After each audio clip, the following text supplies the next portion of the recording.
7 de setembro de 1829. Dom Pedro I deu o grito de independência em 15 de setembro. Não, em 21 de setembro de 1829. O Dom Pedro I deu o grito de independência em 15 de setembro.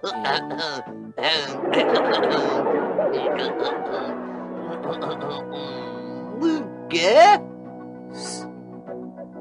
Você vai me dar? Não, primeiro me diga se você quer. Não, primeiro me diz se vai dar. Pois como eu vou te dar se eu não sei se quer? É que sempre é a mesma coisa. Você pergunta se eu quero, eu digo sim, e você diz compra. Bom, tá certo. Se você não quer, eu não te dou. Mas não importa porque eu estou estudando, tá bom? Dom Pedro I deu o grito de independência em 7 de setembro. Para!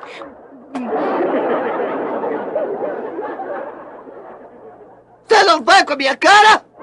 Você tá me atrapalhando. Você não vê que eu tô estudando o grito da independência? E o que me importa é que você esteja estudando, cara? Isso me dá uma bela ideia. Por que a gente não brinca de grito da independência, hein, Chaves?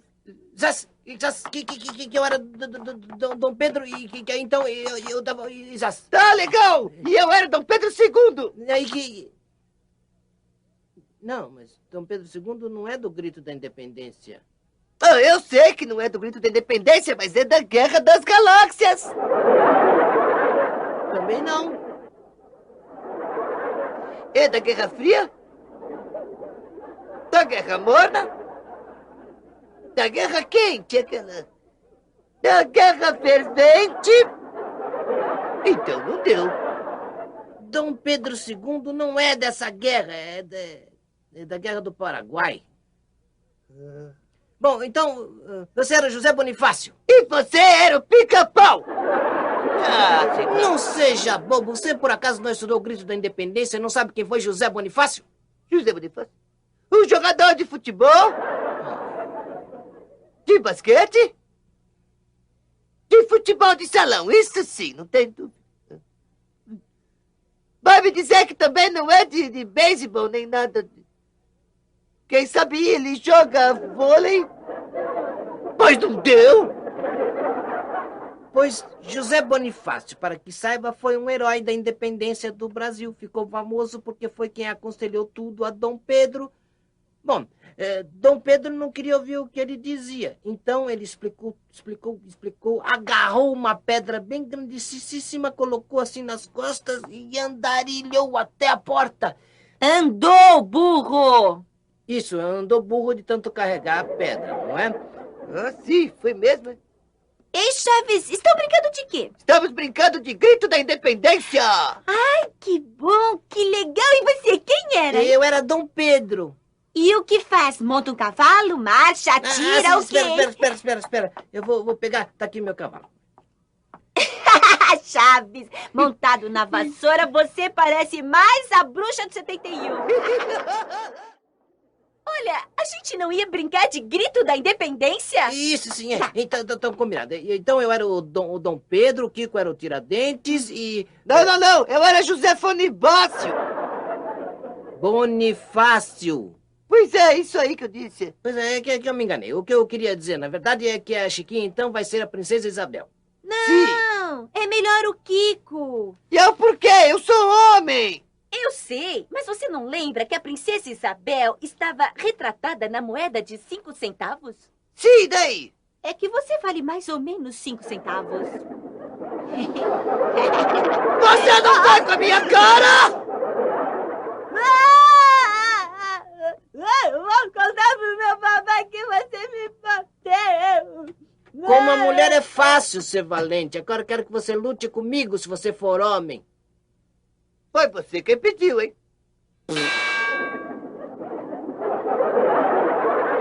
Sabe em quem você bateu? E quem? Dom Pedro I. Mas agora quem vai dar o grito é você. Vai ver só. Não, Chaves, não, Chavinho, não, assim não, Chaves.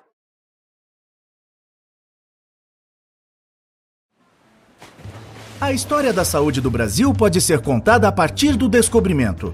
Claro, os índios já padeciam de algumas enfermidades, mas os problemas ficaram mais graves com a chegada dos colonizadores.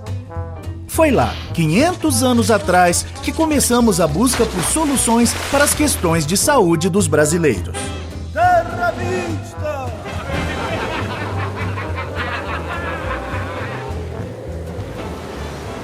Durante os 389 anos da colônia e do império, pouco ou quase nada se fez pela saúde no Brasil. Já naquele tempo, o acesso aos tratamentos variava de acordo com a classe social. Os pobres e escravos viviam em condições muito duras e eram os primeiros a cair por terra.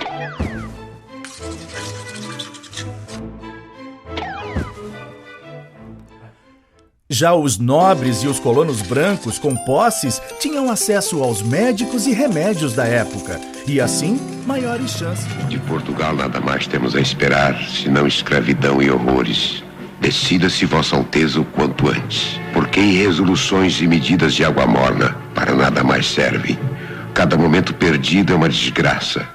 Só há 2 caminhos a seguir: partir para Portugal e entregar-se prisioneiro das cortes, ou ficar no Brasil e proclamar a independência. Mande a sua conta. Em forma! As cortes de Portugal querem nos escravizar. De hoje em diante, as nossas relações estão cortadas. Eu nada mais quero do governo de Lisboa. Nenhum laço nos une mais. Pelo meu sangue, pela minha honra e pelo meu Deus, juro promover a independência do Brasil. Independência ou morte! Independência ou morte!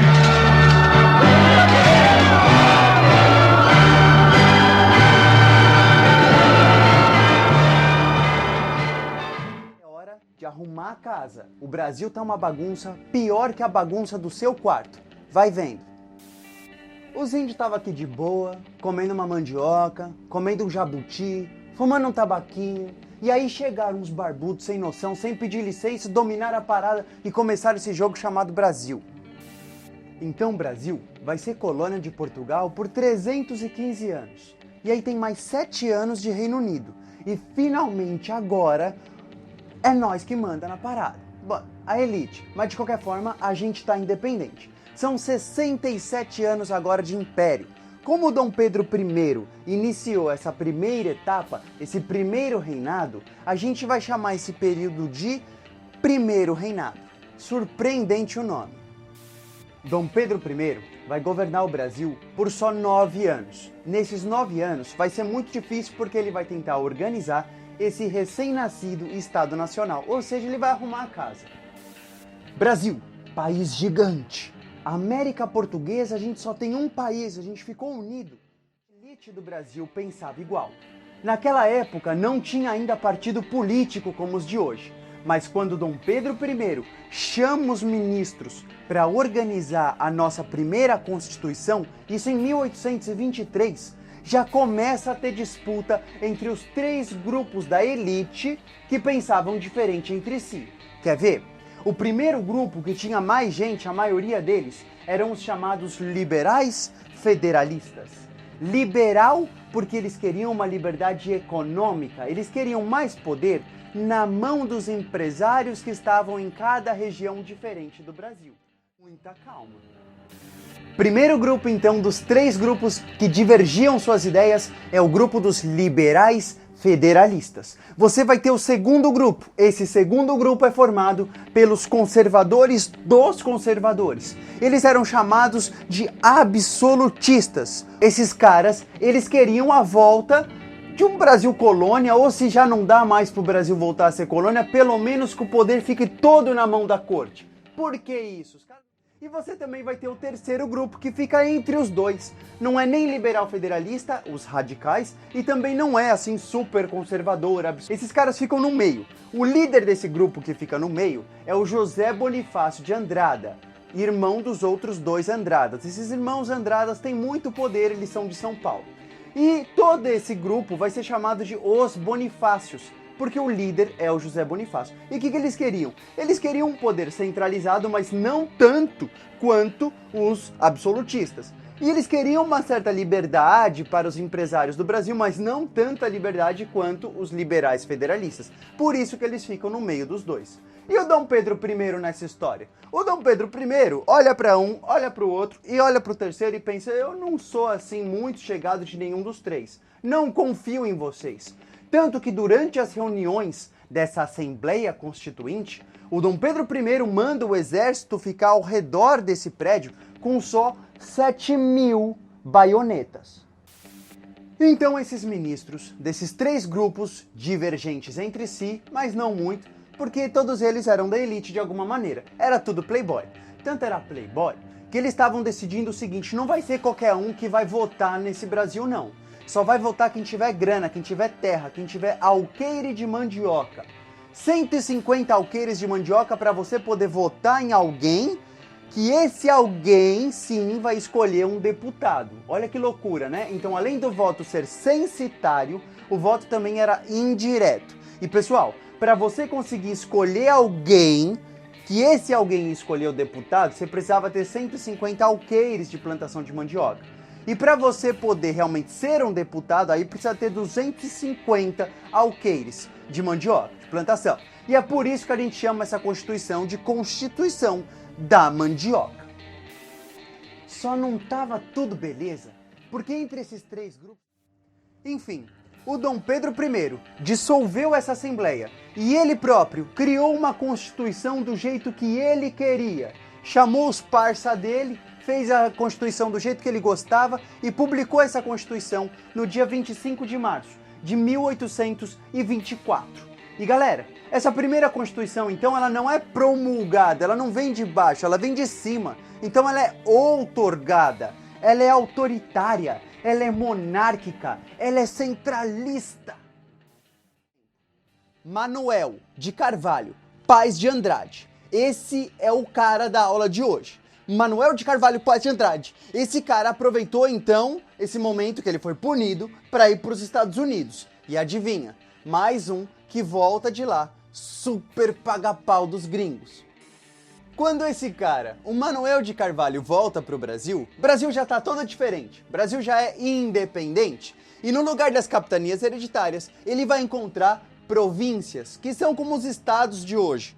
E no lugar dos governadores, você vai ter os presidentes das províncias. Se eu falar presidente nesse vídeo, não é a mesma coisa que hoje, tá bom? O presidente da época era como o governador de hoje. Ele volta lá para Recife mesmo. E ele encontra uma junta, um grupo, para presidir, para controlar, para governar essa província de Pernambuco. Esse grupo é chamado de Junta dos Matutos, cheio de liberal.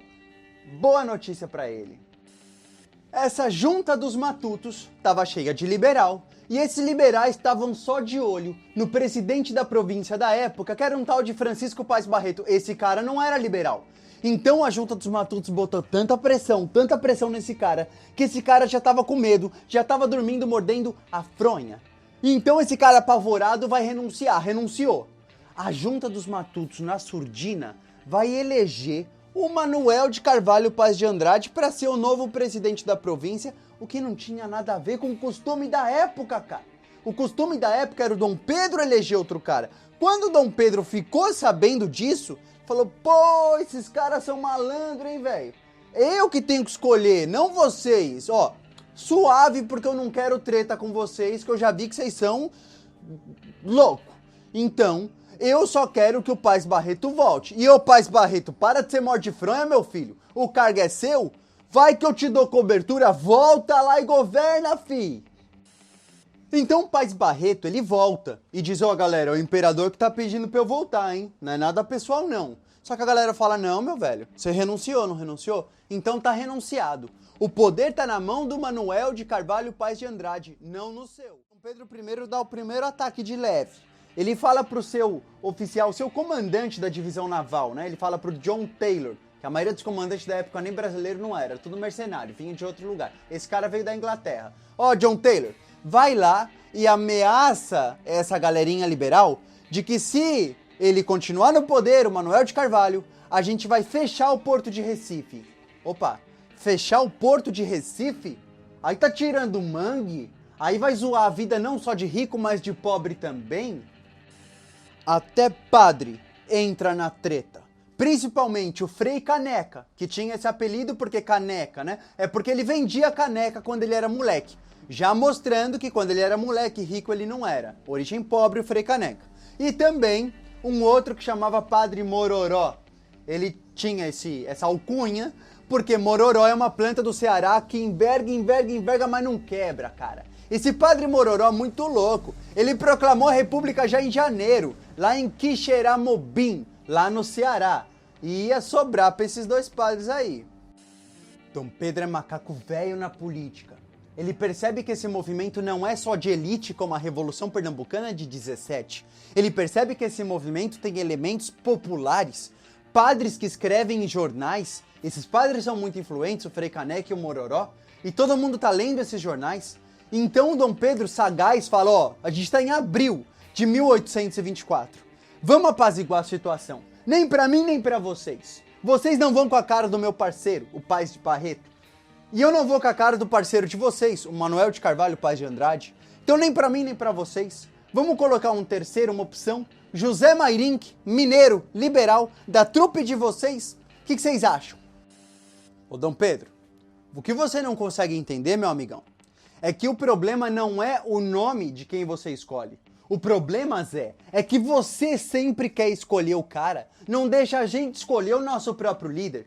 Você quer colocar esse José Mairink, você coloca, mas eu não digo nada. Se ele amanhecer com a boca cheia de formiga, não vem dizer que a gente não te avisou.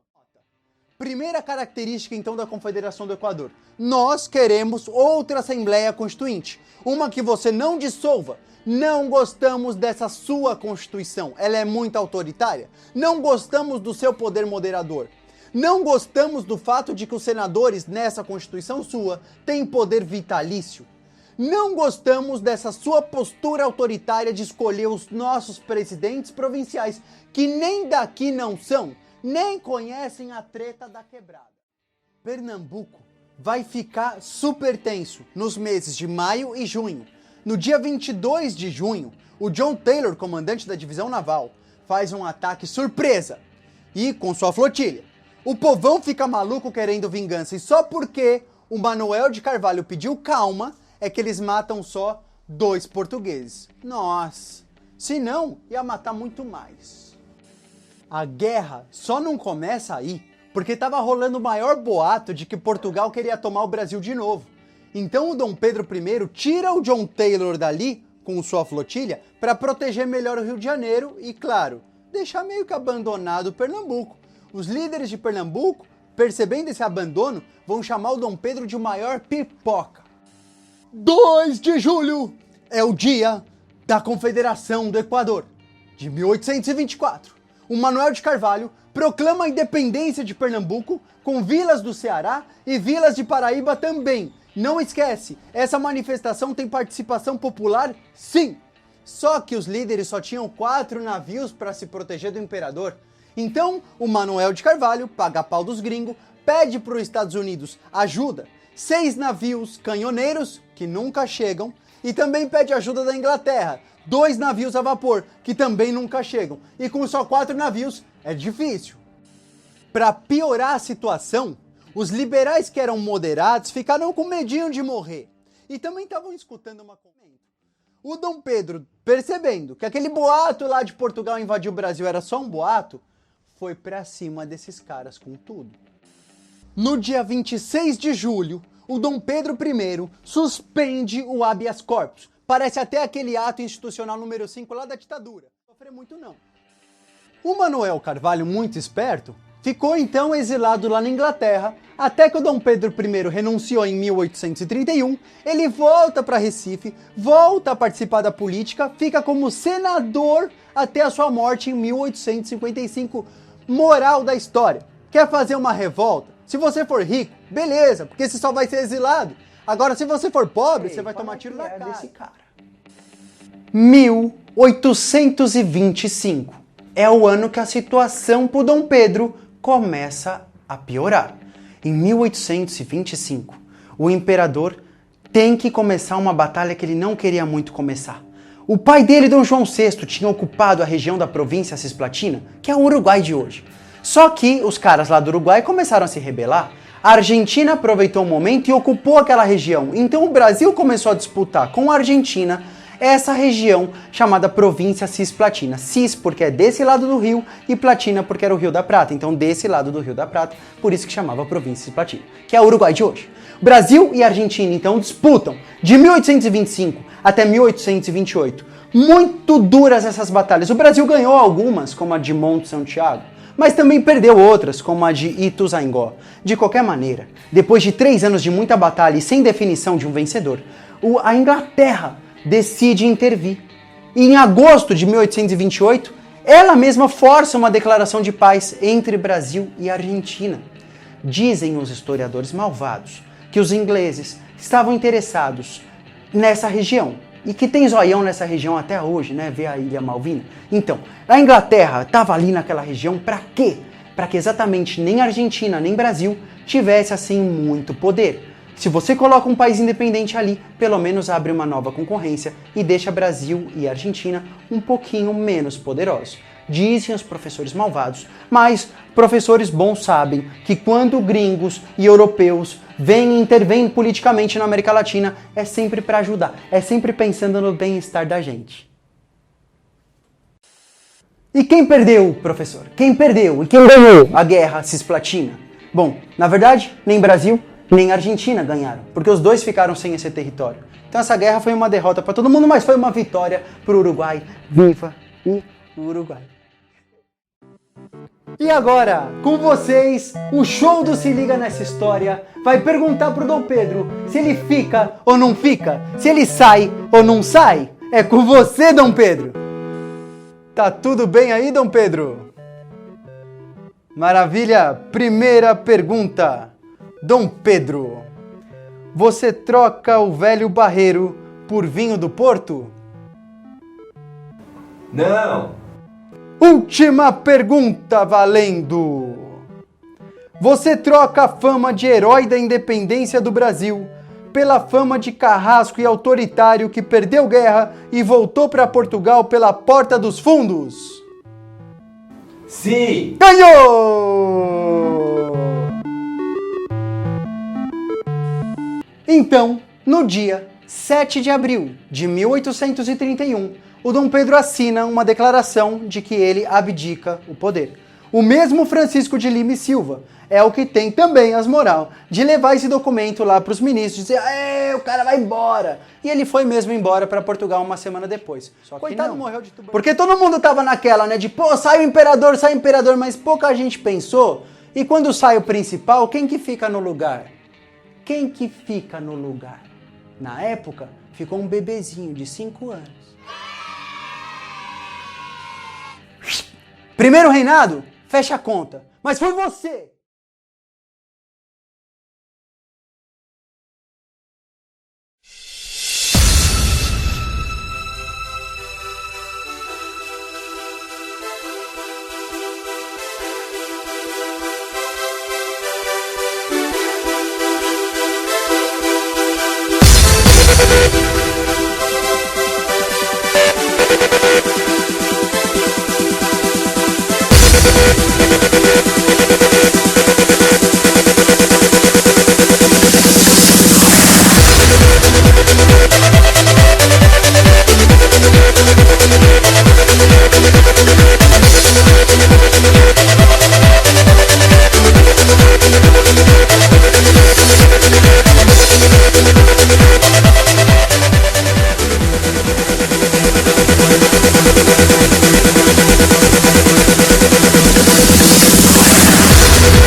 Você sabe o que foi a Sabinada?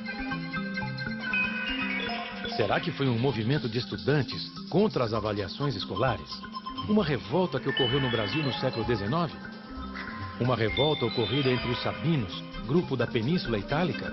Ou um movimento pela libertação dos escravos no Brasil? Uma revolta entre os sabinos. Foi um movimento histórico isso, eu sabia. Uma revolta dos sabinos. Eu tô imaginando a página do livro de história aqui, sacou? Sabinada. Seria uma revolta política. Se fala Sabino, já começa Sabino, né? Você acabou de falar pra mim agora, Sabinada. Não é uma revolta, é entre os sabinos, era tipo um clã indígena. Pela pronúncia Sabinada, uma pessoa que não sabe nada.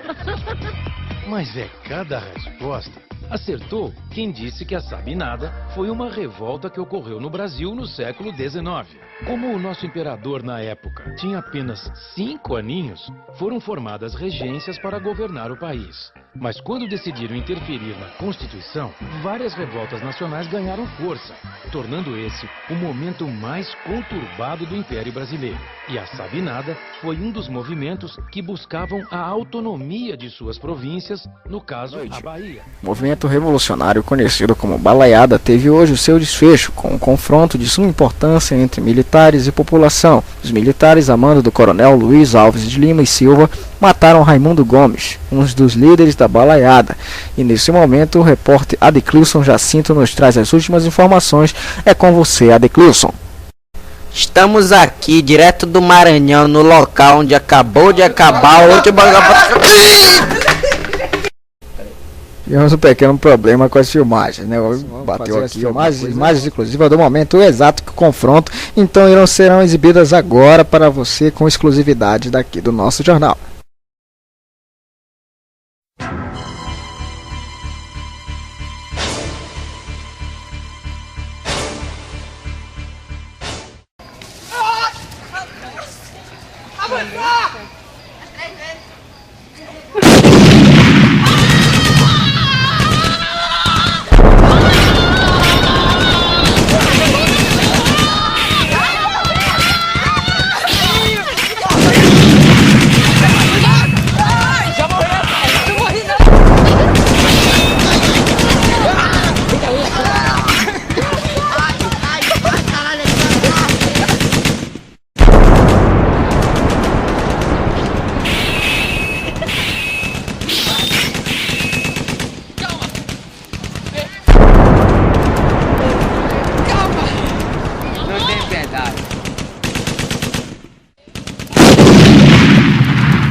Após a morte de Raimundo Gomes, o ex-escravo Cosme assume a liderança do movimento. Porém, aos poucos os líderes vão sendo capturados e o movimento acaba. Estas cenas foram executadas por atores qualificados. Por favor, não tente reproduzi-las em casa. Olá, amiguinhos. Bom dia. Hoje teremos aula sobre um acontecimento muito importante na história do Brasil, no período regencial, logo após sua independência. Cabanagem. Cabanagem! E o que é cabanagem? Você sabe? A cabanagem foi uma grande rebelião popular em 1835 que eclodiu na província do Pará, que na época era chamada de Grão-Pará e era composta dos estados Amazonas, Pará, Amapá, Roraima e Rondônia.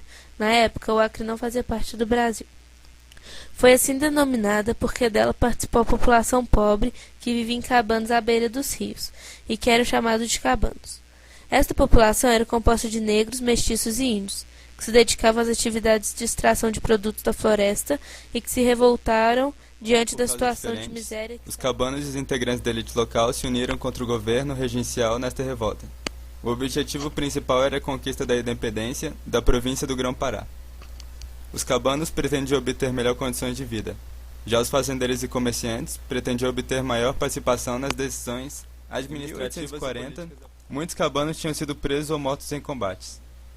A revolta terminou sem que os cabanos conseguissem atingir seus objetivos. Durante todo o período da revolta, foram mortos cerca de 40 mil pessoas. Alguma pergunta? Se tiver dúvida, pergunte para algum indivíduo que está ao redor da televisão. Tchau! Navegando noite e dia nos porões da embarcação, meu destino eu não sabia, só havia escuridão.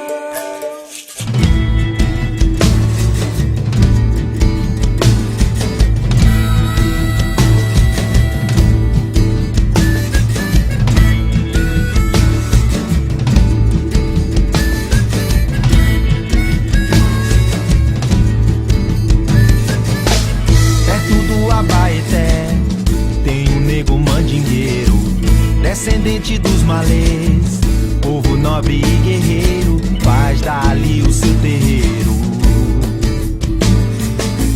Na roda de capoeira, ou orando ao Deus Alá, veste branco às sextas-feiras, usa chale pra atuar. Esse nego um dia fez revolta, a revolta dos malês, foi na Bahia que se fez a revolta dos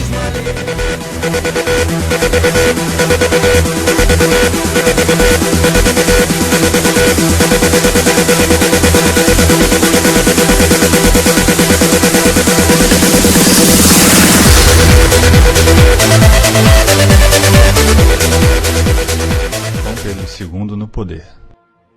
Como Dom Pedro II era menor, a Constituição de 1824 determinava que deputados e senadores elegessem uma regência composta por 3 membros. O período entre 1831 a 1837 compreendeu as regências Trina Provisória, Trina Permanente e Una de Feijó, durante as quais foram tomadas várias medidas liberais. Os liberais criaram em 1834 o Ato Adicional, para permitir que os governos locais pudessem criar suas próprias assembleias e servir aos interesses das políticas provinciais. Diante de uma instabilidade política cada vez mais evidente com o estouro de revoltas populares, os 2 partidos, liberal e conservador, chegaram à conclusão de que a ordem deveria ser mantida e que isso somente seria possível com a antecipação de Pedro II ao trono. Antônio Carlos de Andrada e Silva, do Partido Liberal, levou adiante a ideia de um grupo secretamente criado, o Clube da Maioridade, contando com o apoio da imprensa e de alguns manifestantes para pressionar o Senado a votar a favor da antecipação da maioridade de Dom Pedro II, que tinha somente 14 anos na época. Este fato ficou conhecido como o Golpe da Maioridade.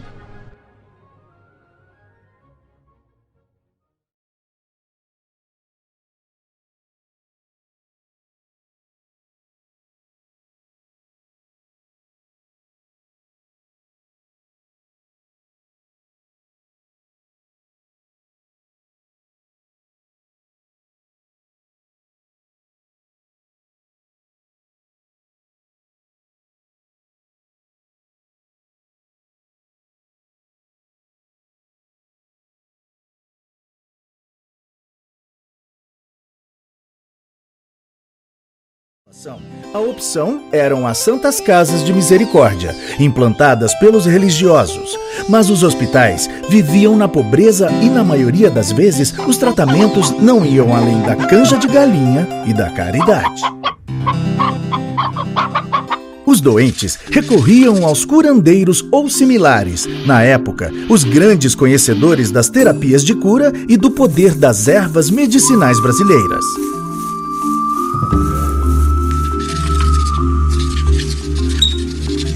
Vou curar vosso ser. Após a independência, Dom Pedro I realizou as primeiras mudanças significativas para melhorar a saúde do povo. Transformou escolas em faculdades, criou órgãos para vistoriar a higiene pública, delimitou funções para os praticantes da medicina, mas as medidas foram pouco eficazes, do tipo para inglês ver. O Império terminou com o agravamento das condições de saúde e o Brasil continuou com a imagem de um país doente, onde viver era um risco, um verdadeiro purgatório. Eu é que não vou para o Brasil, opá. Lá tem muita doença. A República trouxe novos ares e esperanças de avanços na saúde.